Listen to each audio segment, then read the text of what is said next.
I am in Paris, yes! Ballon d'Or, yes! You are excited, do not deny it. Those of you that think Ballon d'Or, whoa, ego, spectacle that has nothing to do with football, basically shouldn't be the gala that it is, it shouldn't have the glamour that it has, it shouldn't get the players that exciting, or that excited. You are in a minority. Because the Ballon d'Or now is an exciting moment in the calendar, in the football calendar. So much so that, of course, Barcelona played last night, but they're all gonna be here in Paris. They're all traveling to Paris as we speak. First things first, large coffee. This is, that's it. Coffee ready. I did manage to get here yesterday, but I needed a coffee because BA lost my luggage. And it's a luggage that has got the suit that I want to wear because I'm going to be in the red carpet. Not just as I won't be a guest. I will be asking questions to the candidates as they come through and big names. This is going to be for CBS and they're going to stream it all live. And it's interesting, fascinating, because now that clubs and players and PR and agents have found out that I am in the red carpet for CBS, I'm getting calls from people saying, can we just bring you our player? Yes. I'm not sure I'll have time for everyone, but it is an exciting moment. Apart from, as I said, the stress of having to go to a depot somewhere near the airport, an hour from here to collect my luggage, to make sure that I've got the suit with me and the bow tie and everything else, because I want to be smart in the red carpet. Let me show you. It's a lovely room. Tiny, a little bit small, not so much the bed. Yes, this is the suit. So velvet, it's got a bow tie, my choice of shirt. I've got two. Don't say anything because they've got to be ironed. But it's either that one or that one. I think I like that one. So let's talk Ballon d'Or. Basically, it's one of those years in which it's not clear who's going to win it. Would it be Mariona Caldente, for instance, or Alessia Russo, Alexia Putellas, Aitana Bonmatí, who perhaps is the best player in the world? No, perhaps, I think she is. Or in the case of the men's, will it be Dembélé, or will it be Lamine Yamal, with Rafinha and Mo Salah and Hakimi as all the candidates for the top five, I think. Now, a bunch of things that have happened this year. PSG had to be Marseille playing a football game last night and were there, but basically couldn't play it because of the weather, terrible weather. And the game has been moved at 8 o'clock Central European time tonight while the ceremony is on, which means that some of the players, 9 candidates, 9 nominations, not all of them will be able to be here. So Luis Enrique will have to be trying to beat Marseille in Marseille, although I think he will win the Coach of the Year. Dembélé and Desiré Doué, they both injured. And João Neves, they're out of the squad, so they can be in Paris today. The Ballon d'Or is celebrated in a theatre that's close to Notre Dame. So let's start with the men's. I've done this game throughout the season at the end of every Champions League fixture list to see which one was closer and further away from winning it. And it's been interesting. The biggest amount of complaints have been about Mo Salah. And I do get that it's too, in general, the award, it's too pro-Eurocentric, if you like. It's mostly Europeans that win it. So maybe something has to be done about that. And of course, no many defenders, I think it's only 2 defenders and 1 goalkeeper who win it as well. But it's logical. Why is that? Because of the rules of that win you the Ballon d'Or.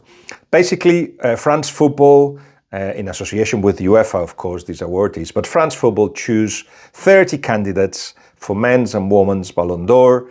Then there is 100 journalists in the case of the men's and 50 journalists in the case of the women's that make the final selection.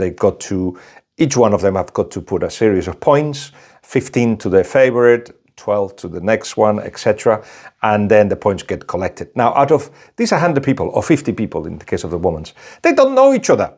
They don't meet, they don't talk, they don't basically create an agenda, hidden agenda, which you'll hear for those that favor certain candidates that will not win. It's just a conspiracy. That doesn't happen. It's not possible. But certainly what they have to favor is individual performances, especially in big games, collective awards, and fair play. Those are the three things. And in the back of their minds, I think they tend to favor not so much those that are, we say in Spanish, flower of one day, players that come in and do great in one season, but they tend to protect those that have got a good career already, or they on the aim of making a good career. Is it Lamine? Is it Dembélé? Both of them have got the reasons to win it. In my eyes, perhaps the favourite is Dembélé, with PSG having won the league and the Champions League for the first time in their history, and of course been finalist in the Club World Cup. Lamine, on the other hand, the impact of Lamine is like nothing has happened before in terms of social media, for instance, but something that really has rekindled something in me and many others that have watched him live in the semi-finals against Inter Milan. So how do you calculate that magic that he produced? And of course, both of them have got outstanding stats. So in the case of the women's, you have to say that perhaps some will defend the fact that Spanish players do not deserve to win it. I'm talking Aitana or Alexia, because yes, they won the league, but they were runners-up both in the European Championships and the Champions League. But you can say Mariona Caldentey could be the fifth year in which a Spaniard wins it, because she was finalist in the runners-up in the European Championships and voted the best player in the Premier League in England.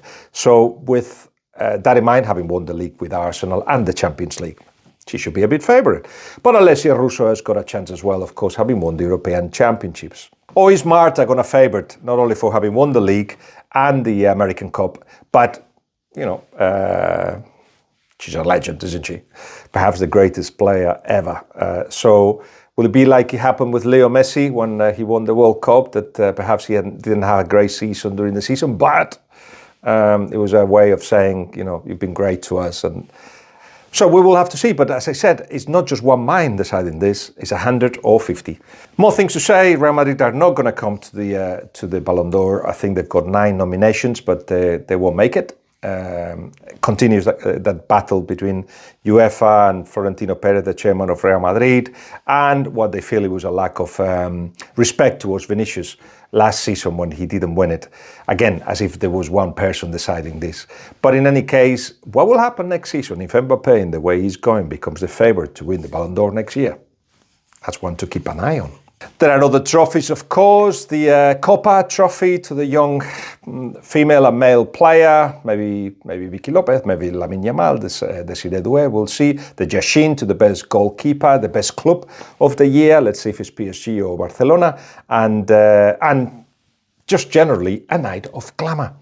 So I'll do an Instagram live from there when I get there, which will be later on this afternoon. And there will be a recap at the end of it as well, and some clips that CBS and myself will put out there, just to make you feel part of what it is, in my eyes, a special night. Do you know what? The players love it as well. Absolutely love it. Why wouldn't they? So I hope you have a good time with it. Remember, of course, that this week, Rise of the Villains, it's coming out. For those of you that like to read the context of a situation, of a club, the people behind it, biography of Unai Emery. And at some point during the week, as I will be on TalkSport and Sky Sports, there'll be time to analyse what's happening with Aston Villa in my eyes and from what I learned in the book. But meanwhile, today it's all Ballon d'Or.